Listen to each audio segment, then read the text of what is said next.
All right, so as you heard, recording in progress. So hopefully this will be beneficial. My first time running through this part of it. All right. Techniques that you're going to be learning. I identified them yesterday. It's in your syllabus. Those techniques, traditionally, what has happened is you go into a class, like I said, you look through a microscope, you see it's big, you get the concept that the microscope makes things bigger, but you don't really do anything with that effort other than learn that the microscope gets bigger. And a lot of times students want to know, why am I learning what I'm learning? So my idea is to use these techniques to actually answer a question. But in order to answer the question, you actually have to know or have the knowledge that you've gained since freshman year or since before freshman year. We need to know about biology. And so together, we are going to take the knowledge that we know about biology. We're going to use these techniques to try to answer a scientific question. And at the end of it, instead of just having the data that we've gathered from that scientific question, we want to have a document, a publication that we can submit as a class. That way, for your resume, not only can you say that you've learned these techniques, but there's proof of it because you've actually done these experiments. Does that make sense? This is like brilliant. I wish I had this. So techniques, I guess the end product would be publication.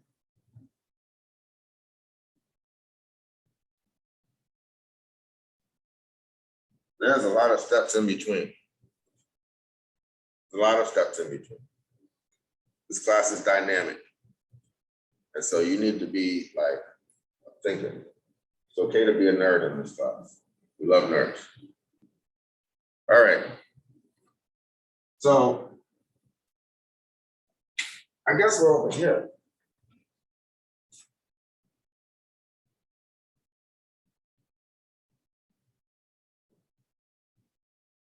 This is the previous knowledge, the background knowledge you're supposed to know. We are working with, if this works out, brain cells. Okay?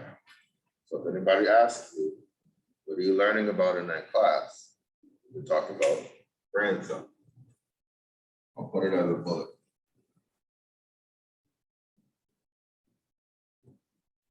Has anybody ever learned about brain cells? Does anybody know anything about brain cells? Anybody know what a brain cell is called?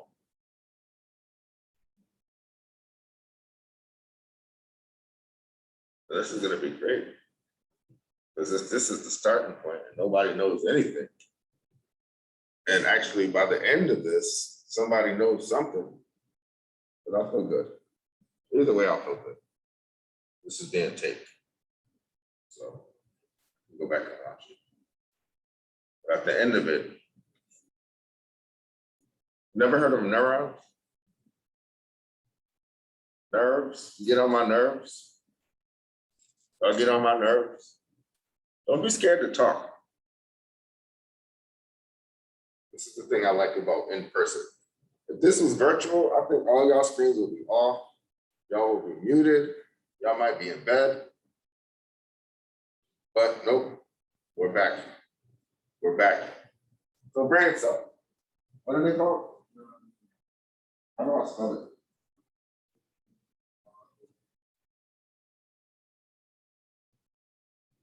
Neurons, N-E-U-R-O-N-S. There's another type. I'm talking about the two big categories. Neurons and neuroglial.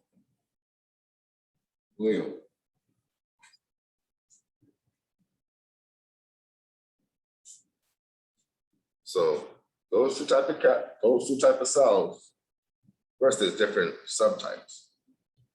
Those are the main two classes of cells that make up the brain. Neurons and neuroglial.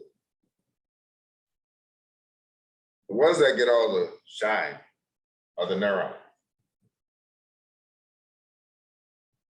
The brain is the reason you do just about everything, as I keep saying. I'm an advocate for the brain.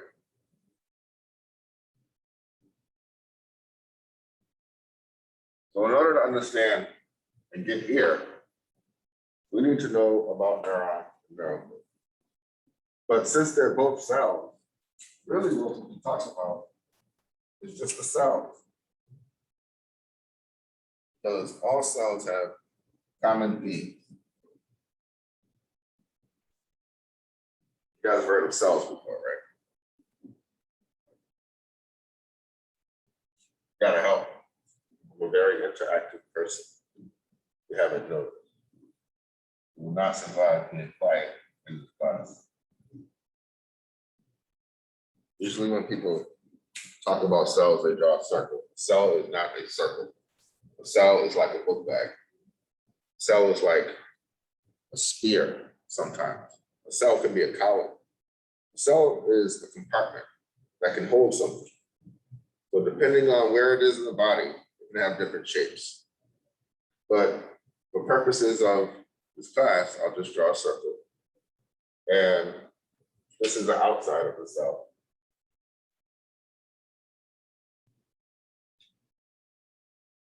Or extracellular space, which will make this what? Intracellular.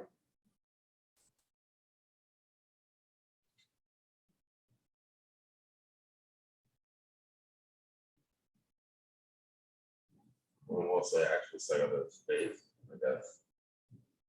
Well, depending on what you're talking about, it could be extracellular fluid, intracellular space. What's separating it? Cell membrane.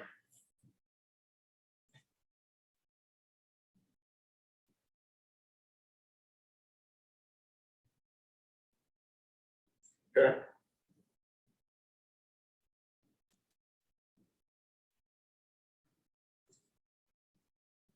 What else?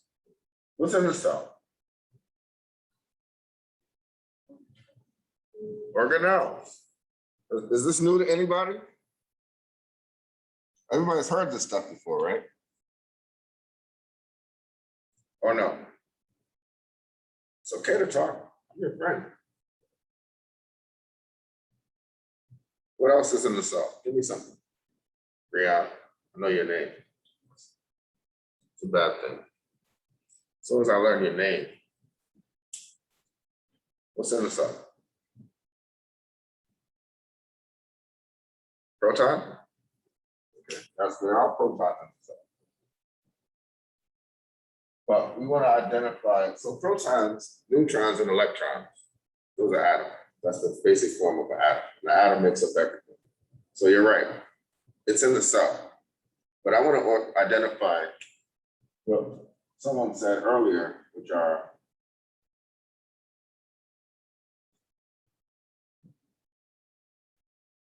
the organelles. You gotta give me some organelles on the inside of this cell, because we are made of cells.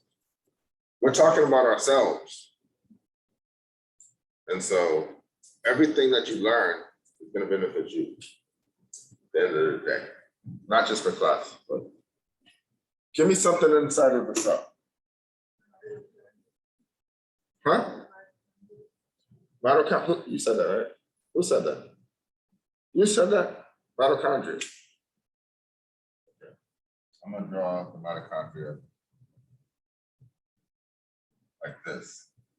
It also has a membrane. It actually has two membranes. First one is usually drawn like a circle. And the second one is drawn with all of these squiggly lines like this. Because a lot of stuff is going on that inner membrane.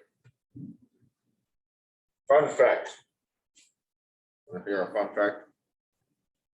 We all have mitochondria. Want to hear another fun fact? The mitochondria comes from your mother. You guys know that? I need to go give your mother a hug. What does the mitochondria do? Hold on a second. You're the plasma membrane guy. Oh, I'm sorry. I didn't mean to say plasma membrane. You're the cell membrane guy, which also can be called the plasma membrane. I didn't mean to give that away.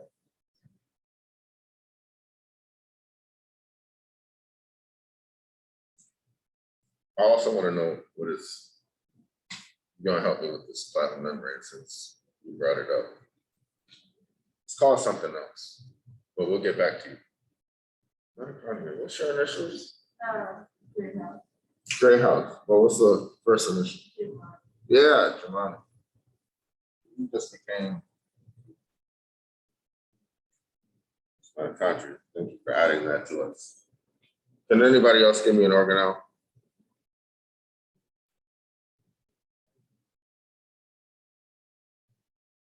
I can't hear. Lysosomes. Okay. I don't know how to, you gotta remind us that that's a mitochondria. I didn't write it. Okay.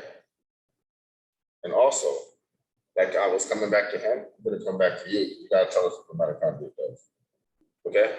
Same thing with you. Everybody that's giving me these things, you gotta tell me what they do. So, lysosomes, we'll draw that like this. And I'm trying to get the initials right.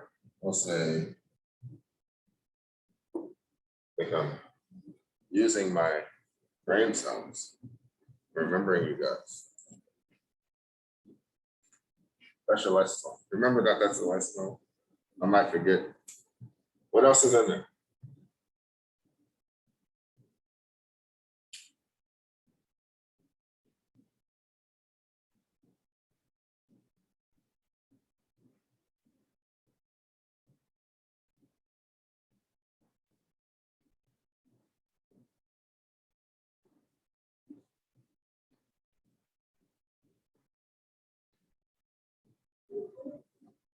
There.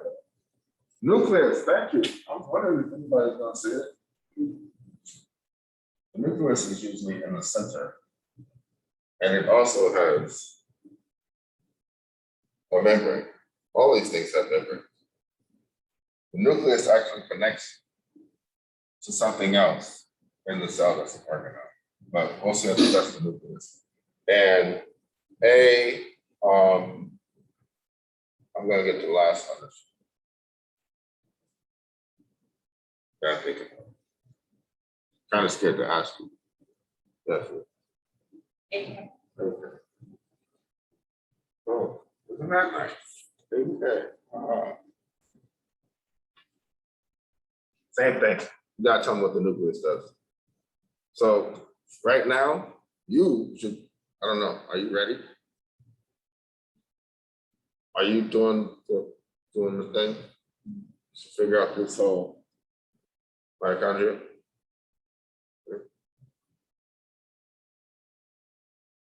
Yeah, no, this is okay. Anything else inside of the cell?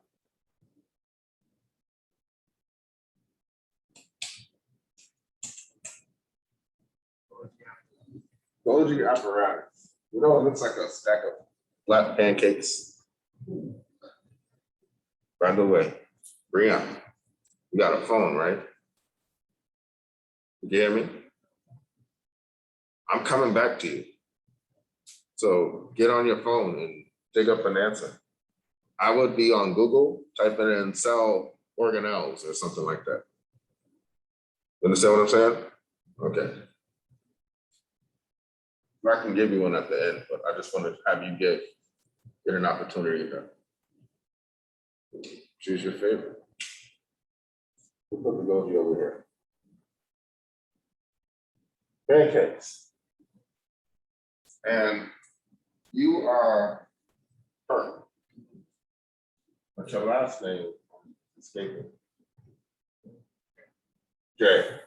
Or Jones. Mr. Jones. Same thing. Golgi Apparatus. You got topic. So far, we have a skip. I'm gonna move them over here. Talking about organelles. And we have cell membrane.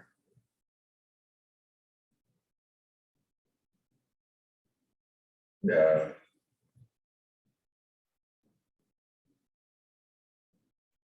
Mitochondria.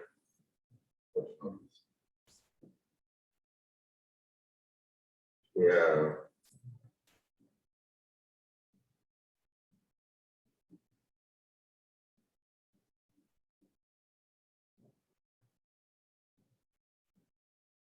Yeah.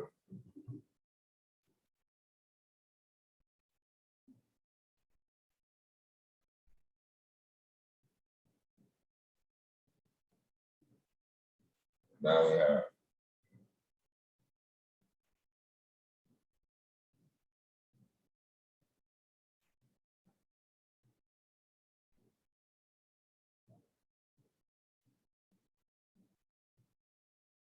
this is an example of when did I need to use this. A couple people left. I haven't really heard much over here. Let's go over here. Ribosomes.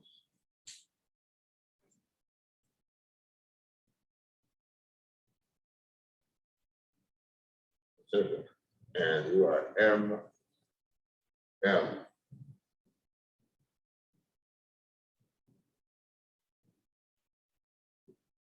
I like it. It's good. Huh? Chromosomes. You're a little too deep. We're talking about right now. So, huh? Cytoplasm. Ribosome.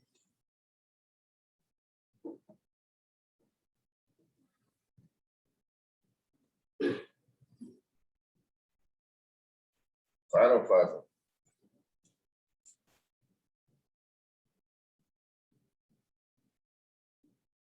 Help me. AG.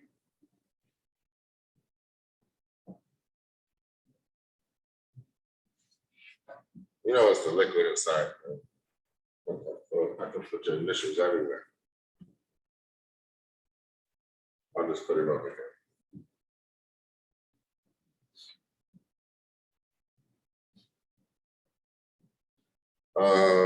What else? We got these, got you. Got you. You ready? Huh? Chloroplast.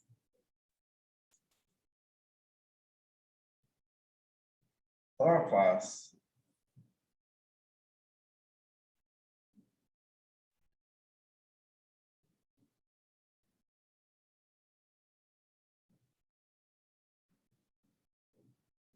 Them, right?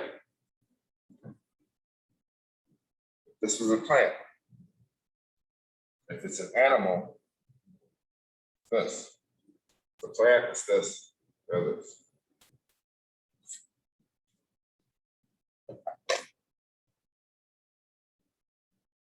Last person. Are you the last person?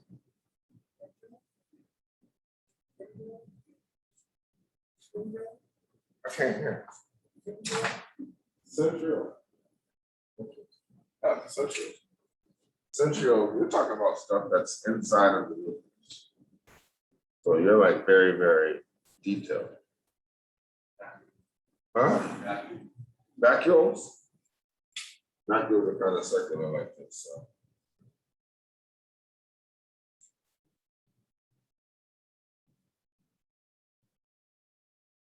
We're missing something in the middle. Something that these ribosomes can go on.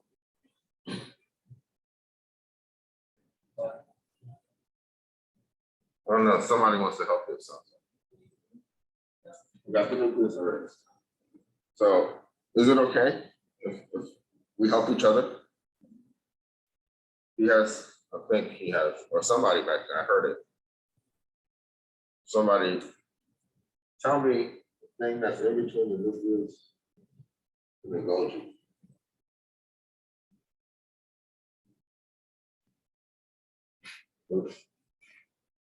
It has a whole bunch of letters. It's 2 words.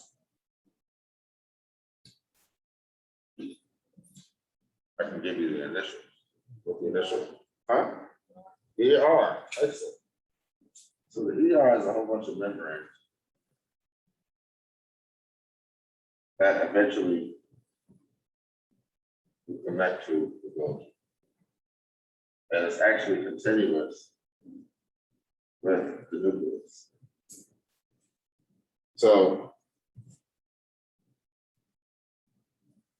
got that last person who has, what's your name again? SS.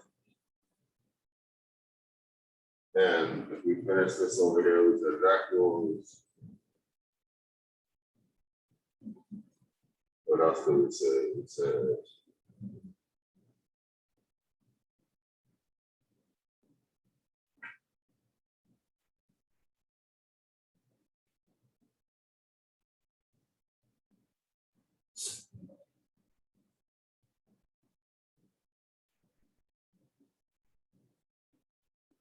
did I get everything? All of these things are working right now, trying to keep us alive. And then the plant, that's what's giving the plant energy, and we get the energy from the plant. So all of these things are currently working. At the most basic level, very, very basic level, they have something called the central dogma. Have you ever heard of that?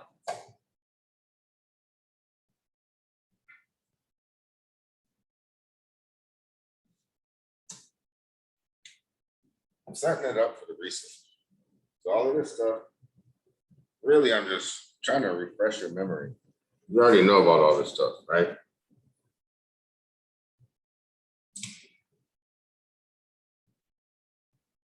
Talking about something called the central dogma. What that is that DNA, which is in the nucleus. Nucleus person. Hopefully you'll be saying that DNA is in the nucleus. And maybe you can talk to her. She knows everything about what's going on with it. You said chromosome, you said centrioles, all those things are in the nucleus, putting in work. As we speak, we're taking them for granted. We're gonna learn who they are though. DNA. You all said you heard about this. A lot of people said they heard about the central dogma.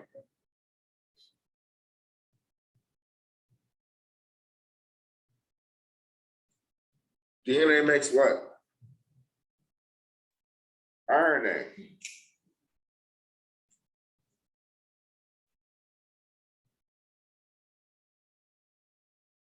RNA makes what? You kind of said it before when you first answered. Actually, she did say it. It's a protein, right? Beyond.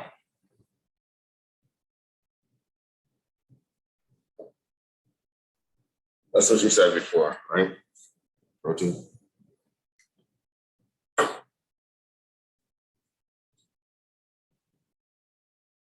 All of this is going on in the cell. And these organelles all are working together to make sure that this happens properly. And there's balance, there's homeostasis. So the focus of this is really like pH. Y'all know what pH is? pH is acid. Right? That means you gotta go to the periodic table to understand what we're talking about. We're really just talking about the proton,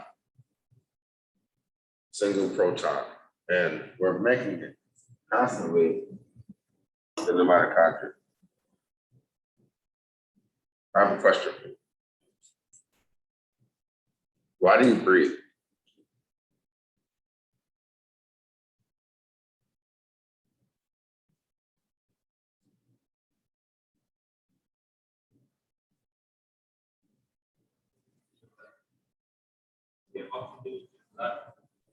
Right.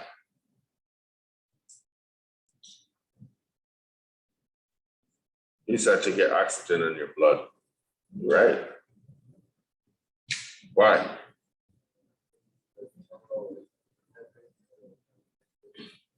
What'd you say? Say it again. The cell needs it, and it's the. Okay, what did he say? No, I heard you. It's okay, it's okay, take it easy. Pause. What does that mean? Because you sound like a dictionary, and that's right. You're right. And I think you know, I believe you know what you're talking about. But I want the class to come along for the ride. And so we need that broken down into like regular people words. And I know you can do that. So you're gonna be the savior if I can't get it from the class, okay? What did he say? Not you. You've already helped. You've already helped.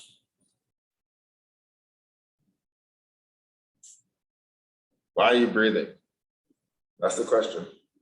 Not all of this stuff you've heard, don't be swayed either way. They may be right, they may be wrong. They are right. Cellular respiration. Okay, you stopped me. That's what I was looking for. Cellular respiration. But I'm gonna keep coming forward. So what is that? Cellular respiration.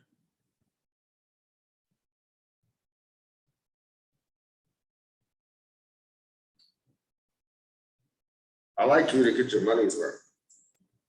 And it's 8:40.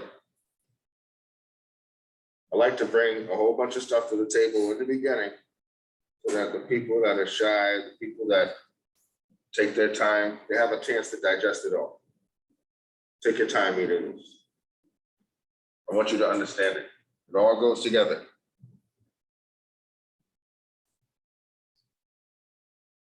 It seems like in the publication that we're writing about, we have to understand about the organelles, at least know what they do. Because maybe what we're studying impacts the organelles, which means that it might impact the function of the cell. When this doesn't happen right, what do you end up with?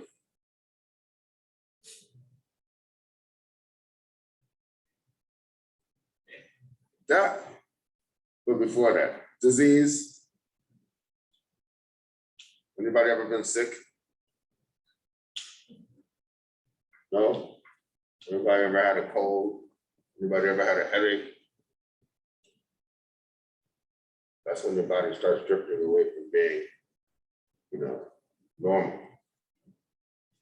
You can even end up with brain diseases. Everybody heard of cancer? Cancer is big in our culture. Diabetes is big in our culture. There's a lot of diseases that pH is actually central to. So if we actually take this seriously,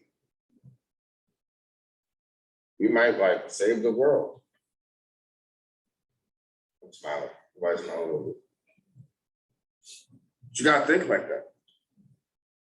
You might be the one, or you might be like the person that digs and finds the thing that actually impacts a broad amount of people. So to recap, okay? Today, we first started talking about your career. Before I recap, I want to take attendance. Well, actually, let me recap first, and then I'll take it. We started talking about your career. I want you to think about it as if you're applying to that career that you want, that job XXX. Job XXX is your dream job. You know that salary you want, that job pays that salary. So you really gotta try. Why should you get that job versus someone else?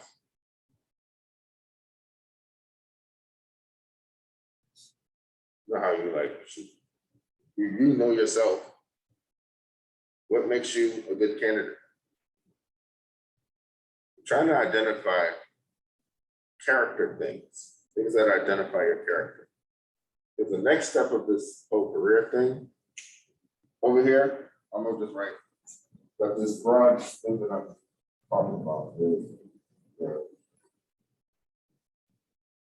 personal statement.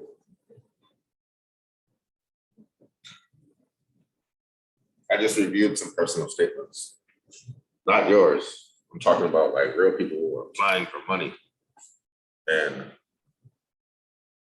they could have been like more refined. I'm using this opportunity to let you guys know that on the other side of you submitting something to someone, there are people reading it, trying to draw out information. If that information is not in the document, they can't guess. And there's a whole bunch of other documents that are competing for that same position. So you have to take the time to think, why am I doing what I'm doing? And the next question I'm going to ask to extend to that is, how can that company or how can that position better help me get closer to what I'm trying to do in my career? Does that make sense? When it comes time to apply for something, you're going to thank me because y'all have your document ready. Okay. Then I moved on. So that will be draft 2. You put it here.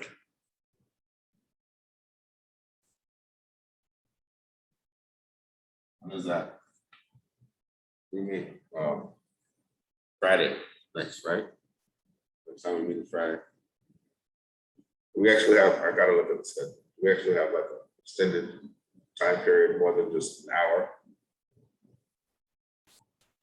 Do we have like a lab? Or is this the lab? We don't have a lab. It's just like Monday, Wednesday, and Friday, right? So we really gotta get the most out of it. I'm gonna let you know. Who has class after this? Okay. Y'all might be the only people really missing it. But if there's an experiment that takes more than an hour, as a team, we gotta work together to make sure that experiment finishes, right? And so if we start the experiment on time and it actually extends past like a half an hour or whatever, somebody come back or somebody wait the whole time to make sure it finishes, because we need to get this for real. And people's effort is gonna help determine who is like first author, second author. That shows who actually really contributed to the paper. The last author is gonna be me, of course. But that's gonna be a publication, one of the first ones that comes out of Virginia Union that's actually hands-on data. So all of this stuff means something. So to recap, what were you supposed to know? And you showed me that you did know. You're supposed to know about cells, particularly brain cells. We are interested in neurons and neuroglia, and we'll learn about the different types of neurons and neuroglia in a later episode. See how I call the episode, right? Inside of the cell, there are a whole bunch of things. First, I determined that there was an outside of the cell, extracellular space, but then an inside of the cell, intracellular space. I wanted to define these spaces because the separation between these spaces was the cell membrane or the plasma membrane, which we'll later learn about, right? Then we started identifying organelles within the cell. We talked about the nucleus, we talked about the ER, which could be rough because it also has ribosomes on it. Ribosomes are also floating free. Or it could be smooth. So there's a rough ER and a smooth ER. connecting to the Golgi apparatus. This whole process that you're seeing here is where this central dogma thing is taking place. The DNA turned into the RNA, and the RNA forming proteins. Proteins are formed on these ribosomes. So that's why I was talking about this central dogma. After identifying all of the organelles that we could think of inside of the cell, there might be more, probably are more. But I like that Ms. McCullough identified that not only are there organelles, but there's things going on inside of the organelles. You also are identifying that even down to the atomic level, we need to be considering what's taking place. Because really, at the atomic level, that's where we are identifying the hydrogen ion, which is the proton without the electron. And when you see a periodic table, and you see that H sitting up in the top left corner, and the H has a 1, that 1 means it has 1 proton and 1 electron. And in the body, 1 out of 1,000,000, it's like a lid. Water molecules separate. You have that H2O breaks. You have an H that escapes. You have an OH. So the H has a plus because it's a proton. And the OH has a negative. And that proton is what we are studying, because inside of the mitochondria, that's what's taking place. The end of that story, why are you breathing? I could have asked you, why are you eating? You're breathing and eating to get energy. You all know that, right? So you're breathing in oxygen. What are you blowing out? Carbon dioxide. That's the end of the process. That's the waste. That's why when you hold your breath, you can't keep holding it. The waste starts building up. And really, you know how you have like 70% of water? Your body is made of 70% of water, right? There's a reaction that takes place. I'm gonna erase this, okay? I'm gonna erase this.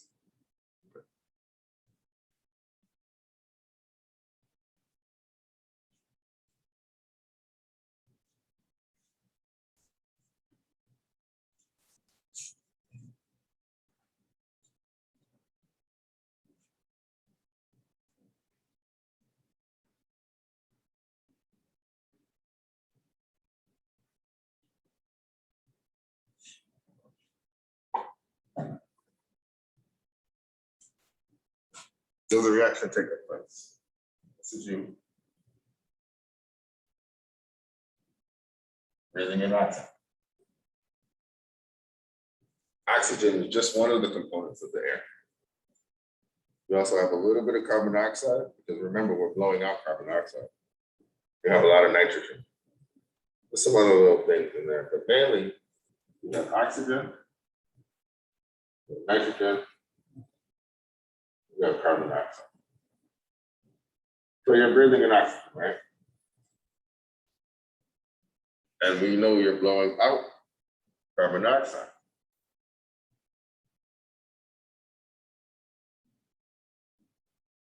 That's the end of the story.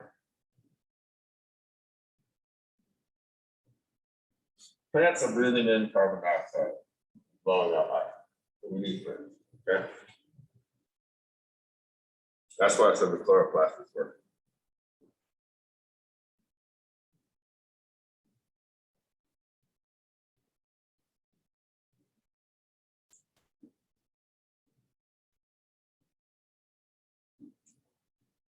The thing that we are identifying right here is this CO2 that we're blowing out, right? Remember I said if you hold your breath, you can't blow it out. I mean, you can't hold your breath forever because it's toxic. CO2 is the waste.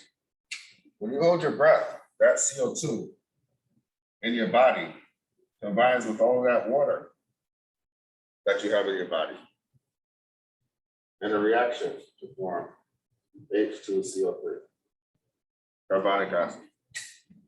And that carbonic acid associates into H+, which is acid, and HCO3, which is bicarbonate, kind of like baking soda. So it dissociates into an acid and a base. This is what starts building up in your body, which is why you can't hold your breath. This is actually what we are studying in the brain. The major question that you should be asking yourself this whole class as I close. We are constantly making this because we are constantly breathing that out, right? With these masks on. We're not blowing it all out. We're forming more of this. How can our brain, those neurons and neuroglial, how can they function making this? We are basically acid-making machines because of metabolism. The major question of this research is how can we function? How do we regulate our pH? How do we regulate this in the brain? We're constantly making it, right? Our brain cells are constantly making it. All our body is constantly making it. If you exercise a lot, you know how that burn you feel? That's because you start running out of oxygen and you start making more acid. So we are making this all the time. How are our brains still functioning? That's the question. And we're going to get down to the cell level and start talking about the proteins that regulate this in the body. There are certain proteins that kick this out of the cell. And when they aren't functioning, you end up with diseases and you can end up dying. So we're doing like some major impact research in this 411 class. It's a lot to think. So that's why I said, let me just give it all to you right now. So throughout the class, you'll hear this over and over and over, in smaller segment. But from you, I want the second draft, Friday. And I want you to start looking up those organelles that each of you have. So that next time we talk, we can ask what instead of just who. Today we were asking who. Who's in the cell? You all identified different organelles. Now I want to know, what do they do? And I kind of told you during this lecture. So yeah, it's a lot to take in, 8 o'clock. But thank you for attending class. Let me take attendance now. I'm gonna stop the recording.